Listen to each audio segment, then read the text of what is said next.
গত কয়েকদিন বঙ্গোপসাগরে সৃষ্ট লঘুচাপের কারণে সমুদ্র উত্তাল থাকায় মাছ না পেয়ে খালি হাতে ফিরেছেন পাথরঘাটা জেলেরা। তাতে কষ্টে জীবনযাপন করছেন তারা। তবে প্রতিকূল আবহাওয়া কেটে গেলে মাছ ধরা পড়বে বলে জানালেন মৎস্য কর্মকর্তা। সুমন মোল্লার প্রতিবেদন জানাচ্ছেন সিফাত রহমান জেসি। বঙ্গোপসাগরে সৃষ্ট লঘুচাপের প্রভাবে কাঙ্ক্ষিত মাছ পাচ্ছেন না পাথরঘাটার জেলেরা। নিষেধাজ্ঞার পর বেশি মাছ ধরার আশায় সমুদ্রে পাড়ি জমালেও বৈরী আবহাওয়ায় মাছ না পেয়ে খালি হাতে ফিরতে হচ্ছে জেলেদের। লঘুচাপের প্রভাবে সমুদ্র উত্তাল থাকায় মাছ ধরার সরঞ্জাম সহ ট্রলার ক্ষতিগ্রস্ত হওয়ায় মাছ না ধরে ফিরছেন ঘাটে।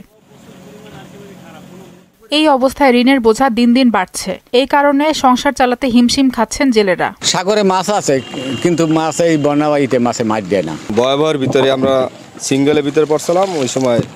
তারপর তো সকালে চলে এসেছি আমরা। সাগরে খুব অবস্থা খারাপ, আবার পরিস্থিতি খুব খারাপ। আমরা এই আবহাওয়া খারাপের কারণে মাছ ধরতে পারিনি। সাগরে যাওয়ার পর ওই নামছি, নামে একটা খাও দিতে পারছি, জালদড়ি পাহাইছে, হিরে মিরে গেছে, এই আবার উঠতে পক্ষি দিয়ে গেরাফি দিয়ে জালদড়ি হারছি মারছি এই 10 দিন বইয়া। মাছ বাজে না, খুব জালদড়ি সব পাহাই যায়, জালদড়ি ছিঁড়ে যায়। নিম্নচাপের কারণে সাগর উত্তাল থাকায় কাঙ্ক্ষিত মাছ ধরতে পারছেন না জেলেরা। জানিয়ে মৎস্য কর্মকর্তা বললেন, বৈরী আবহাওয়া কেটে গেলে ঝাঁকে ঝাঁকে মাছ ধরা পড়বে। 16 তারিখ থেকে যে এই যে 22 তারিখ পর্যন্ত নিম্নচাপ ছিল, সেই নিম্নচাপে ফিশিং ট্রলারগুলো সমুদ্রে যেতে পারতেছে না।